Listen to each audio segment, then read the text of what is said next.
नमस्कार शिक्षक साथियों, बिहार विशेष शिक्षक चैनल के एक अनमोल पेशकश शिक्षा संवाद के एक और फ्रेश एपिसोड में आप सभी शिक्षक बंधुओं का हार्दिक स्वागत है। साथियों, सबसे पहले टीचर ऑफ द डे बनने के लिए Shailesh Kumar Chauhan ji from Jaunpur and Sanju Kumari ji from Veerpur को मेनी कॉन्ग्रेचुलेशंस। अगर आप भी बनना चाहते हैं टीचर ऑफ द डे तो इस वीडियो को शेयर करके अपने नाम और पता के साथ एक प्यारा सा कमेंट जरूर करिएगा।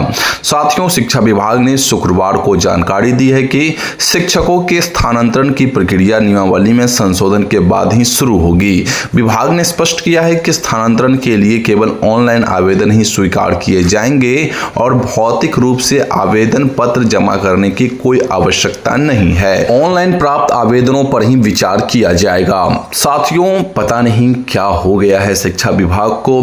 शिक्षकों के हित के लिए वो एक फैसला तक नहीं ले पा रहे हैं और पिछले ना जाने कितने दिनों से ये सिर्फ और सिर्फ स्थानांतरण की प्रक्रिया में पड़े हुए हैं, लेकिन आज तक इनका स्थानांतरण कंप्लीट नहीं हुआ है। हर बार नियमावली में संशोधन हो रहा है, नियमावली बन रहा है, इसके बाद स्थानांतरण होगा, यही प्रक्रिया चलती आ रही है। एक काम तो वो कर रहे हैं, वो भी ढंग से नहीं कर पा रहे हैं।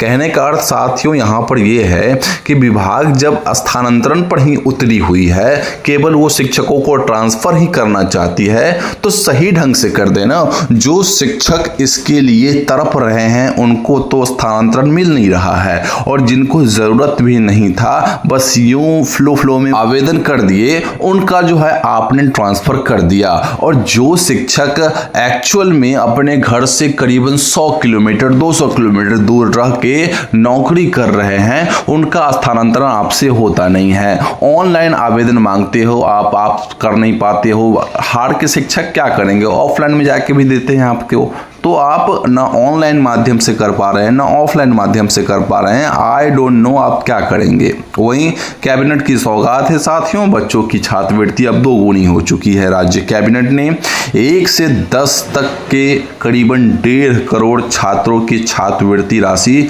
2 गुनी कर दी है। जहां पहले कक्षा 1 से 4 के बच्चों को 600 रुपए की राशि मिलती थी, अब उसे बढ़ाकर 1200 रुपए कर दिए हैं।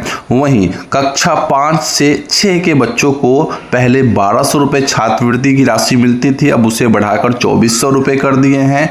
वहीं कक्षा 7 से कक्षा 10 तक के बच्चों को पहले 1800 रुपए छात्रवृत्ति की राशि मिलती थी, अब उसे बढ़ाकर 3600 रुपए कर दिए हैं। साथियों, ये तो रही कैबिनेट की सौगात बच्चों के लिए, लेकिन साथियों एक्चुअल में जो इंतजार हो रही थी कल शिक्षक हित के लिए, शिक्षकों के लिए क्या मिला, तो ये बात आपको समझ लेनी है साथियों यहाँ पे कि शिक्षक हित के लिए विभाग क्या सोच रही है और क्या करना चाहती है। ये काफी दयनीय स्थिति हो गई है शिक्षकों के लिए कि उनकी एक मांग तक विभाग नहीं सुन रही है, सिंगल एक मांग भी नहीं सुन रही है। आपकी बातों को अवहेलना किया जा रहा है, आपकी मांगों पर नजर तक नहीं दिया जा रहा है, और अगर नजर दिया भी जा रहा है तो उसकी कोई चर्चाएं ही नहीं कर रही है विभाग। वो जानती है कि शिक्षक जो है वो एकजुट नहीं है, तो अगर एकजुटता का फायदा लेना है तो ये चुनावी वर्ष उससे बढ़िया क्या हो सकता है।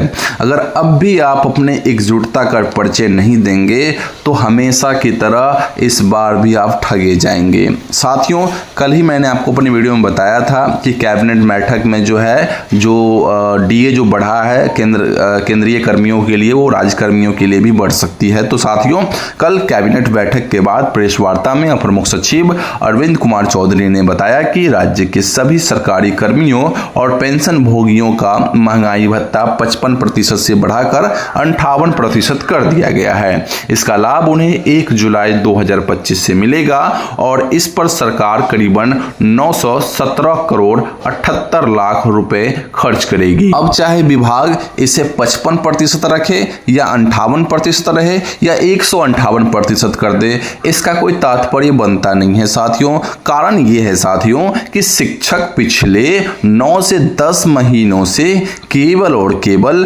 50% जो है यहाँ पे डीए पा रहे हैं। वहीं अगर मैं बात करूं बीपीएससी से बहाल टीआरई 1, 2, 3 के शिक्षक तो लगभग 1.5-2 साल से वो तो 50% पर ही अपना गुजारा कर रहे हैं। तो आखिरकार ये 55%, 58%, 158% करने से क्या ही फायदा है साथियों। कोई तात्पर्य यहाँ के निकल के नहीं आता है। अगर आपको यहाँ पर डीए बढ़ाना ही नहीं है, सिर्फ घोषणा तक सीमित रह जाना है, तो क्या औचित्य बनता है इस घोषणा की? कोई औचित्य ही नहीं बनता है। शिक्षक ना केवल डीए में कम पा रहे हैं बल्कि साथियों उनका एचआरए भी नहीं ढंग से मिल पा रहा है। फिक्स कर दिया गया है साथियों, बस वही आपका रहेगा, जबकि शिक्षकों का जो एचआरए उनके जगह के अनुसार जो पहले मिला करता था वो मिलना चाहिए, लेकिन नहीं मिल पा रहा है।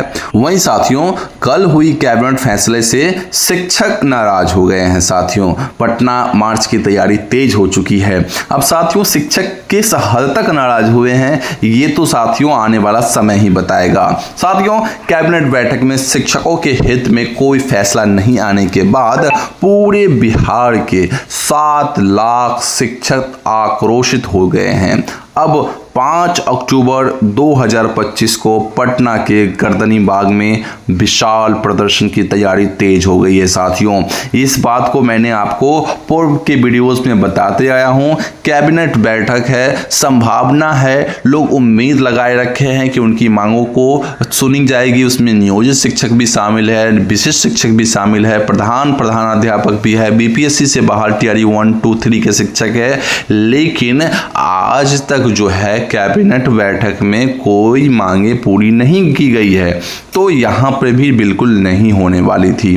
साथियों एक और जरूरी इंपॉर्टेंट अपडेट मैं आपको यहाँ पर दे दूं, जो 5 अक्टूबर को धरना प्रदर्शन होने वाली है, इसके लिए समाहरणालय पटना ने शांतिपूर्ण और अहिंसक ढंग से होने वाली इस धरना प्रदर्शन को अनुमति दे दी है। और आदेश में कहा गया है कि विधिक प्रावधानों व निर्देशों का पालन सुनिश्चित करना आयोजकों की जिम्मेदारी होगी। जी हाँ साथियों, यानी आपको इस धरना प्रदर्शन में उग्र नहीं होना है, अहिंसक ढंग से शांतिपूर्ण तरीके से आपको अपना धरना का प्रदर्शन करना है, अपनी मांगों को विभाग तक रखना है। साथियों याद रखिएगा दिन 5 अक्टूबर यानी कल का ही दिन है साथियों, रविवार। इस बार अगर आप चूक गए साथियों बहुत बुरा होगा आपके साथ। आप सोच भी नहीं सकते हैं क्या सब आपके साथ हो सकता है।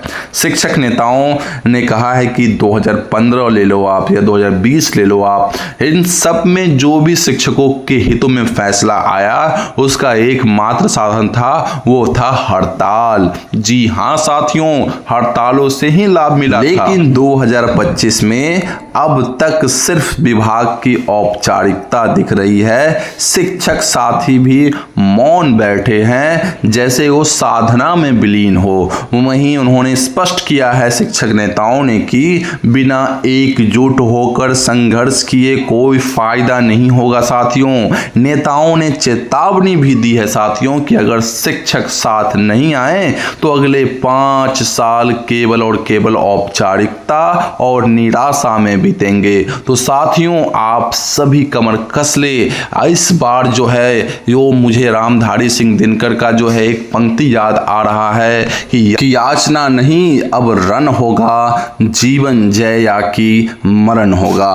साथियों बिल्कुल आप कमर कस ले, इस बार झुकना नहीं है, रुकना नहीं है, पटना पहुंचना है गर्दनी बाग में। साथियों नेक्स्ट खबर की रुख करते हैं तो शिक्षक संगठनों के आह्वान पर 7 लाख शिक्षक जुटेंगे पटना। गर्दनी बाग बनेगा आंदोलन का केंद्र। इसमें नियोजित हो, नियमित हो, पीपीएससी से बहाल शिक्षक हो, चाहे वो टीआरई 1 के हो, टीआरई 2 के हो या टीआरई 3 के हो, इसके साथ साथ विशिष्ट शिक्षक पटना में जुटेंगे। शिक्षक नेताओं का कहना है यह मार्च आने वाले 5 सालों का भविष्य तय करेगा आपका साथियों। वहीं साथियों कैबिनेट फैसलों से शिक्षकों को तो निराशा हुई है, ऐलान तो हो ही चुका है आंदोलन का। शिक्षक संगठनों का आरोप भी लगाया गया है कि अब तक जितने भी कैबिनेट बैठक आए हैं, कैबिनेट में फैसले आए हैं, उनमें से किसी से भी शिक्षकों को लाभ नहीं मिला है। इसी के विरोध में पटना मार्च का आयोजन किया जा रहा है साथियों।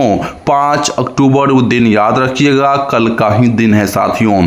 बढ़ते हैं नेक्स्ट अपडेट की ओर। तो इसमें विभिन्न प्रकार के शिक्षक संगठनों का आह्वान हो चुका है संयुक्त रूप में, और सभी श्रेणियों के शिक्षकों के लिए बुलावा आया है, जिसमें प्राथमिक शिक्षक संघ, परिवर्तनकारी शिक्षक संघ और प्रगतिशील शिक्षक संघ सहित सभी संगठन इस मार्च में शामिल होने का आह्वान कर रहे हैं। सभी शिक्षकों को अपने जो गंतव्य स्थल है गर्दनी बाग पटना में, वहां का बुलावा आ चुका है। तो साथियों आप लोग प्लीज जरूर चले वहां पे।